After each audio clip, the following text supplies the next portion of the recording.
ভয়াবহ অগ্নিকাণ্ডে পুড়ে ছাই হয়ে গেছে বনানীর কড়াইল বস্তি। আগুনে ঘরপোড়া মানুষের আহাজারিতে ভারী হয়ে উঠেছে আশপাশের পরিবেশ। সব হারিয়ে নিঃস্ব বস্তিবাসী।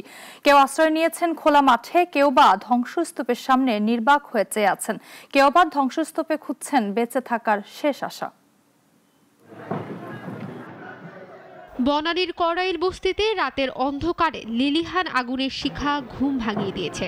মুহূর্তের মধ্যে হারিয়ে গেছে অগণিত স্বপ্ন, হাসি আর জীবনের ছোট ছোট আশার টুকরো। বনানীর কড়াইল বস্তির এই ভয়াবহ অগ্নিকাণ্ড শুধু ঘর নয়, মানুষের স্বপ্নও পুড়িয়ে দিয়েছে। তবু হার মানেনি কেউ। ধ্বংসস্তূপের ভেতর থেকেও তারা খুঁজে নিচ্ছে নতুন শুরুর শক্তি। এই লড়াই, এই আশা মানুষকে আবারও দাঁড়াতে শেখায়। ধ্বংসস্তূপের পাশে দাঁড়িয়ে মানুষগুলো চুপচাপ, চোখে অদ্ভুত নীরবতা।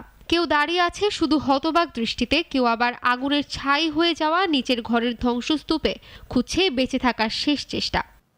আমার যা আছে ফিন্দাটা মতো আছে, এটা অটোকে রিক্সা চালাইতাম, এটা লয়ে গেছে গ্যারেজটারে ভাগ্যা।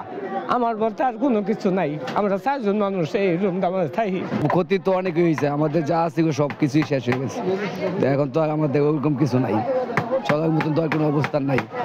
একজন মা ভাঙা টিনের ছাউনির নিচে খুঁজছেন সন্তানদের স্কুলের ব্যাগ, যেন এই ধ্বংসের মধ্যেও নতুন সূচনা খুঁজছেন। এক বৃদ্ধ বসে আছে তার পোড়া দোকানের সামনে, মনে করছেন জীবনের হারানো হিসাব। যা ছিল সবই আমরা শেষ, শুধু পিন্দনের কাপড় ছাড়া কিছুই নেই। জায়গা নাই, আমরা আত্মীয় স্বজন নাই, আমরা যাবো কই? খোলা মাঠ আজ তাদের অস্থায়ী আশ্রয়। বাতাসে মিলেছে পোড়া গন্ধ আর দীর্ঘশ্বাসের মিশ্রণ। তবু এই মানুষদের চোখে আছে অদম্য দৃঢ়তা। সব হারিয়ে গেলেও থেমে যায়নি তাদের লড়াই।